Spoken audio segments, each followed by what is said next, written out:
Welcome, everyone, to the fourth episode now of Dynamic Duos, and I'm joined with Jaden Babiuk. Tory Nelson. one player, one coach, both former Viking for you. Former Viking for you? No, I'm still going one more year. One more year? One more year. Year? I like it. Okay. Well, you guys know how this works after seeing the last one, which was quite an interesting episode, so to say, with Burke and Lenzen. But we'll kickstart this one off with a new segment here, and it is based on if you had a last meal or if you're on like death row, what would your meal look like? I'm going to get you to pick a starter. It can be anything. It could be like chips or fries if you want. Main course, dessert, and then something that you're drinking. Babs, you first. Okay, appetizer. Let's go. It's going to be a weird one, but let's go appetizer. We'll go sushi. Main course, we'll go steak frite. Dessert, tiramisu. Something to drink. Not a huge pop guy. Probably honestly water. It's what washes it down the best. Out of all the drinks in the world, you went with water. Yeah, I mean, a cold glass of water, you can't beat that. So, yeah. It's a weird answer, but it's my answer. I won't argue with it. Tory? All right, I'm not gonna go as fancy as Babs here. I'll start off with a little bit of chicken wings. Probably go hot honey chicken wings, and then probably stick with some meat and go with a good steak. For dessert, I don't know. Probably just some type of ice cream. Big ice cream guy. Something to drink. I mean, if I'm dying, I might as well have my last cold one. I might as well just go with a beer to end it off. I think that's the only correct answer. I love that answer. I was hoping one of you would say that, so I'm glad that you stepped up to the plate, Tory. I like it. Okay, now we're going to do a little face-off here between you two. Zombie apocalypse, if one were to happen. I don't think it will in our lifetime, but stranger things have. If Tory was going to enter a zombie apocalypse, Babs, and you had to give him 3 things to survive the longest, what would those 3 things be? Okay, so, I mean, he's got to get around, so we'll get him a car. A good car, like something that can go fast, got good mileage, so he's not filling up at the pump. Because you got to keep moving during a zombie apocalypse. Probably a shovel so he can hit him. And then, I mean, I hope he's got some source of food. But let's go like a big canteen so he has water. He can fill it up and just keep rolling with it. I feel like that's probably the best way to set him up. That's the big 3. Tory, is there anything you would change or remove from there? I'd probably get a better weapon than a shovel to beat up zombies with. You know, I don't know. Maybe get a gun or something so they're not in so close proximity. But I don't know. I'm fine with the car and a little canteen. I think that'll help me out. For sure. And for Babs? All right. If anybody knows Babs, you know he's a big hockey guy. So I'm probably for his way of moving, I'm getting him a pair of skates. You know, we'll get him somewhere cold. Put him on some ice, get him some skates, double up as a little weapon if he needs. Probably get him a hockey stick, keep him busy, also use it as a weapon. And then, yeah, we'll get him a water bottle, too. Get him a canteen. It's going to be needing some water after all that skating. Babs, anything that you would change about that?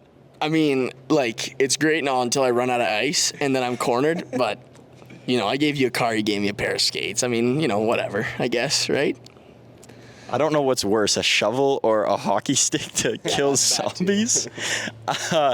But we'll throw a puck in there. We'll throw a bucket of pucks.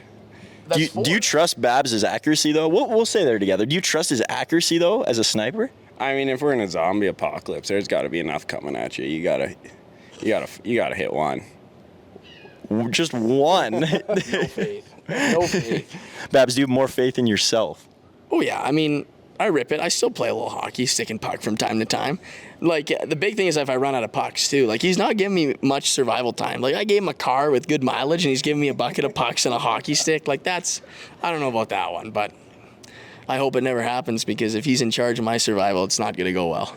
We have our hometown hype jerseys coming out soon. We won't spoil them because I don't think they've been leaked yet.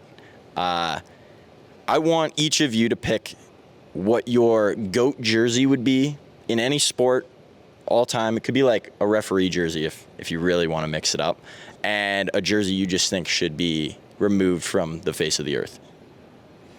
All right. I think my favorite jerseys are, like the Atlanta Braves powder blues. I think those just look sweet. I think some of the jerseys, like some of the City Connect jerseys in the MLB, those are pretty bad. Like, I'm not a fan of the Rockies, all the all greens. I think those are just bad. I think there's a couple more out there, but the Rockies are the ones that stand out to me. With the all green pants too, yeah. Not the best mix. It's a fair answer, Babs. Okay, I'm gonna go two answers because I'm gonna go baseball answer, but I gotta say Edmonton Oilers McFarlane, those ones were perfect. Like their 2006 Stanley Cup run jerseys, perfect. Baseball wise, the one I don't like and I just can't get around it is the Boston Red Sox City Connects, those yellows. Like I don't get what they were going for there. I didn't love it.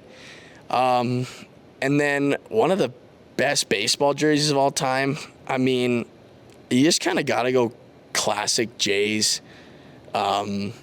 They just their powder blues, like the regular ones. I like those. But yeah, I feel like the City Connects are so hit or miss, but like those Boston Red Sox ones are just doesn't scream Red Sox to me. It's kind of an odd color choice. Yeah, it really doesn't. I get what they were going for, but at the same time, those are all great answers. Like, I think for the viewers at home, that there will be a consensus among that the jerseys, both the Atlanta jersey and the Toronto jerseys, are ones that are more favored. And yeah, Rockies and Red Sox, both not great selections. Final question of this episode of Dynamic Duos. Think about all the athletes ever, whether it's your favorite athletes or just someone that you find interesting. If you could have just a 30-minute conversation with one athlete ever, who would it be and what would you talk to them about? What would you want to know? Babs? I want to say McDavid, but I'm not going to. I'm going to say Wayne Gretzky because he's probably the most dominant athlete in his sport ever. Probably would be sweet to just pick his brain on the mental side and like just how he was able to do it for so long, so well, and just dominate at that high of a level. So I'd say Wayne Gretzky. Baseball wise, I'd probably go Yadier Molina. He's who made me fall in love with catching, and if his English is good, then we'd probably have some good conversations about that. And I'd love to pick up a tip from him. Tory? I'd have to go with Derek Jeter. I think he was just kind of, one of the best shortstops to ever play. And then also, it always gets talked about on and off the field where he was just, a great leader. And I think he's one of the smartest guys when it comes to baseball. And I think just sitting down and talking to him about his career and, how he approaches the game of baseball would be really cool. That is the perfect answer. And as a Derek Jeter fan, I respect that and appreciate the name drop as well. Any last things that you guys want to get in? Any shout outs before we close this thing up? I don't know. Just fun doing with Tor. Teammates for 2 years.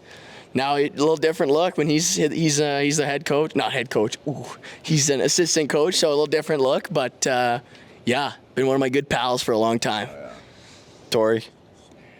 Yeah, I mean, it's good to do this. I mean, I think you asked Babs first time we met. I I didn't think we'd be where we are now, so it's pretty cool. I kind of want to ask why that is, but we will save it for when the camera is off. Thank you guys for tuning into this episode of Dynamic Duos, and we'll see you in the next one.